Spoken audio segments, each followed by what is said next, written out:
Everybody, Chad Taylor here. This is live broadcast number 2 on our video every single day series for the next month. It's going to be awesome. The subject of today is the circle of the earth. Now, what does that mean? I can sure tell you when I was younger, and I remember a friend of mine asking me this question about, how does the Bible describe earth? Well, one of the partial verses that I talked about was, I didn't even know what verse it was. It was Isaiah 40:22, talking about the circle of the earth. Now, most of us picture, oh, that's funny looking, the circle of the earth, right? And so, yeah, the circle of the earth, there you go.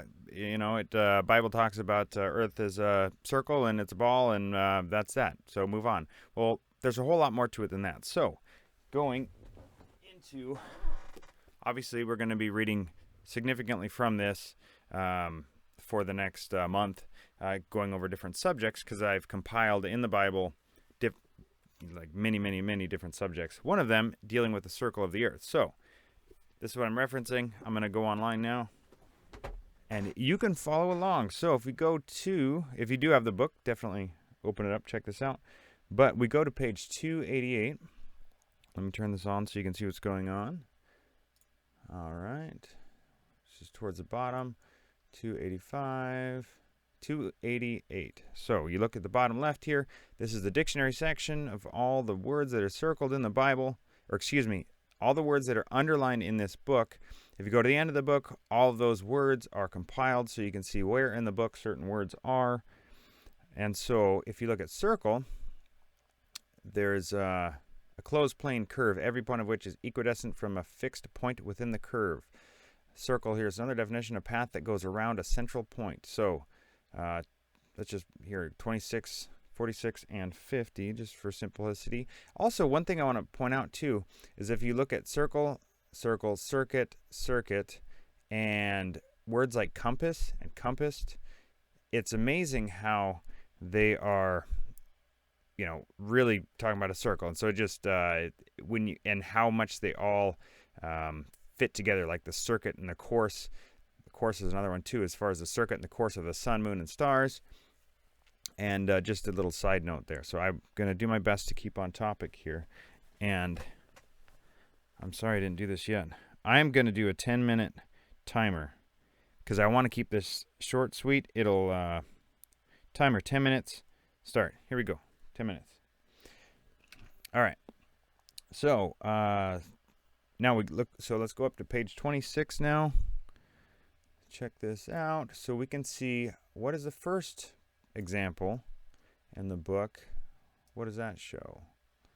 And this is going to be a quick, brief. So here we go. This is not going to be a super in-depth study. This is going to be just a quick, brief introduction into the subject. So if you're new to this is a perfect video for you. Or if you want a little maybe coming at it from a different angle, then let's go. So here we go. Stretches the north over the empty place, hangeth the earth upon nothing, which is a fascinating subject, which is going to be another one of my videos dealing with the north, empty space, all this kind of stuff. But I want to stay focused. So he has inscribed a circle on the face of the waters at the boundary between light and darkness. So the pillars of heaven, that'll be another video. But he has inscribed a circle on the face of the waters. He has described a circle on the face of the waters. This is Job 26, 7, 11.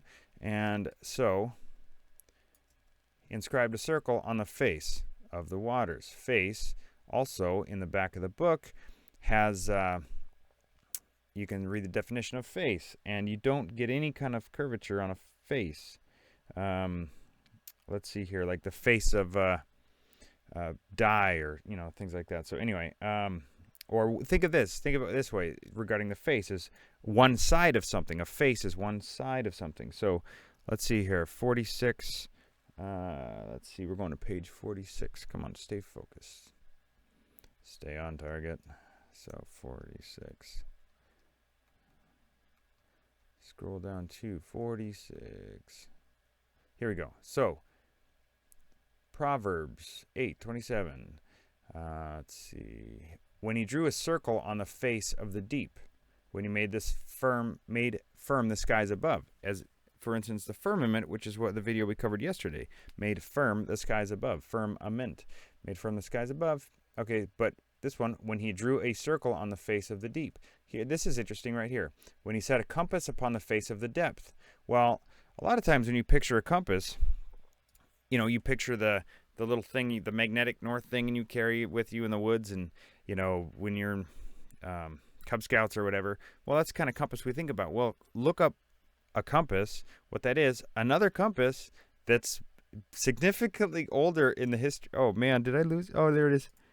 That is significantly older in the history here is this kind of compass.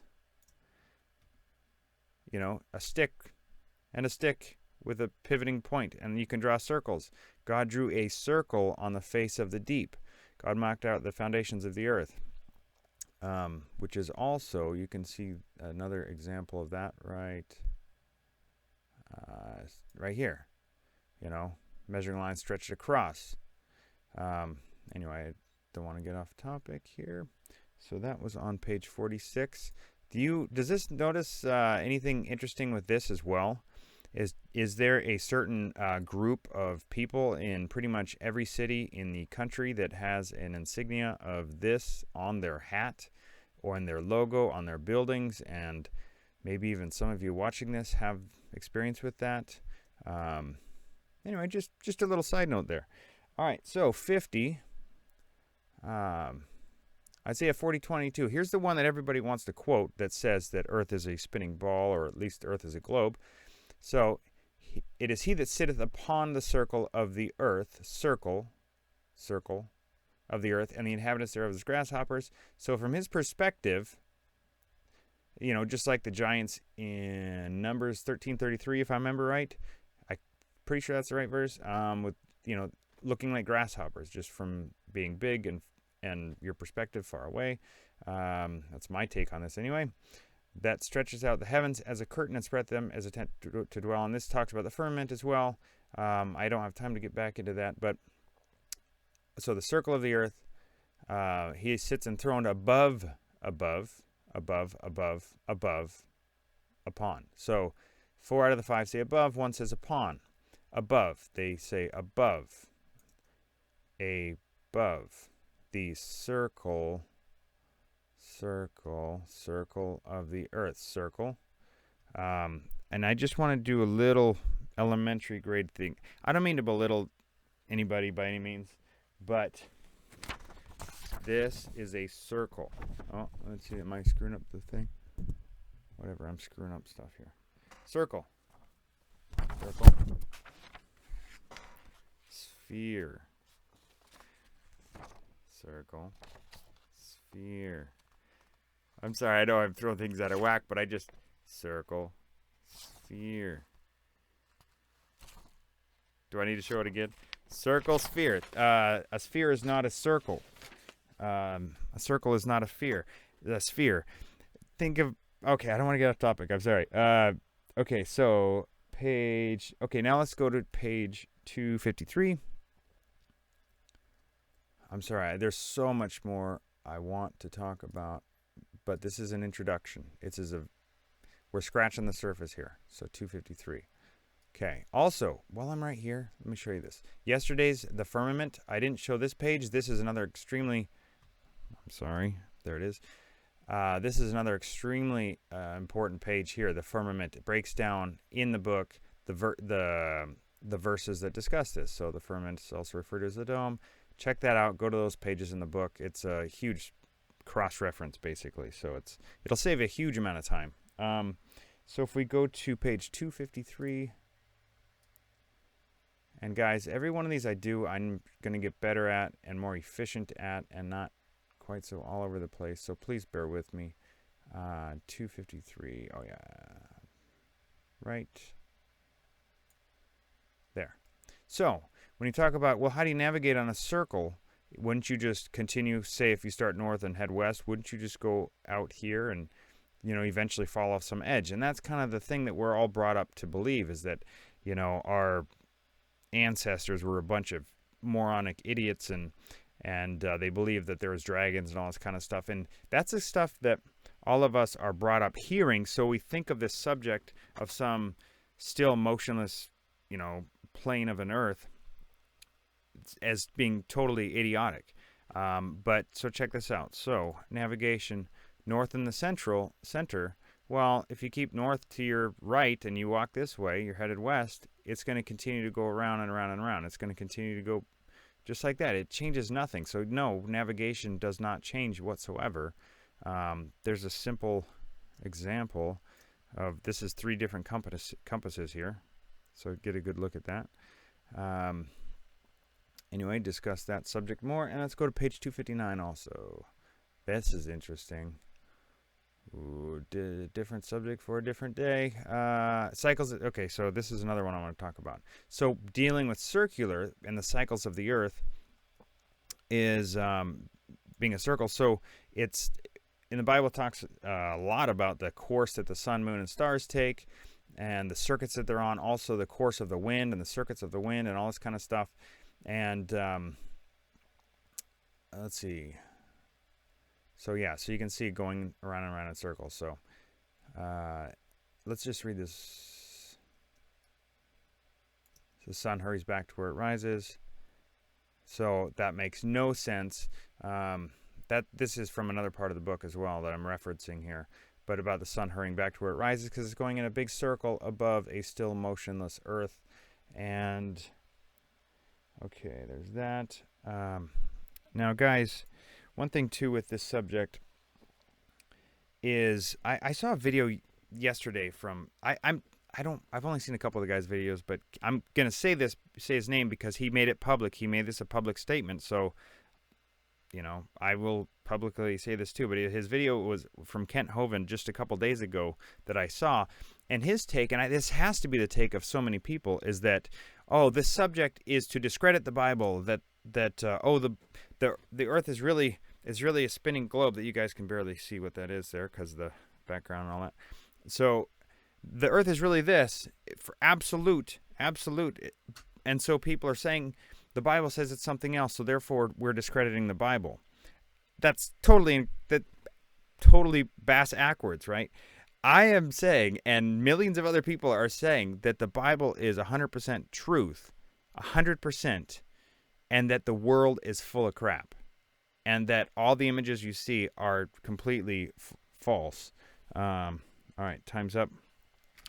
And that when you were born into this world, you were given a pair of these. You were given a pair of the world's lenses, and you were told how to think, how to believe, and how to live your life. And to this day, you've just grown onto a thicker pair since you were born.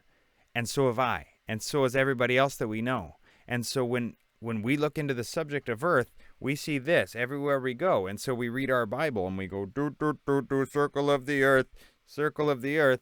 We see it through lenses of this.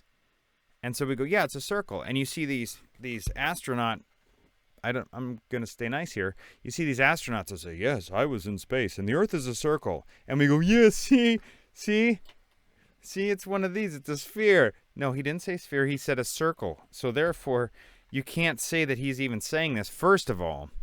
And so circle is not sphere. Okay? Just please remember this. Circle, sphere. Circle, sphere. I know this is childish, because you don't have to be some genius to understand and to look into what the Bible says and to go, well, you know what? The Bible says that, and the world says that. Like, not even remotely close.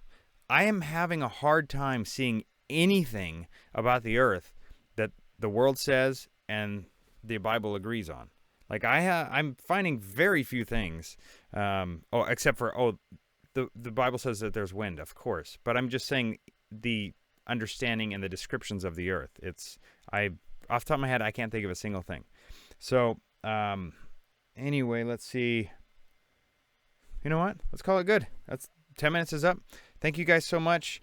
And like I said, I'm going to continue to refine these every single day. This is not an in-depth study right here. This is just an introduction, especially for new people. And we'll catch you tomorrow. Every single day for the next month. Going to be awesome. Thanks so much.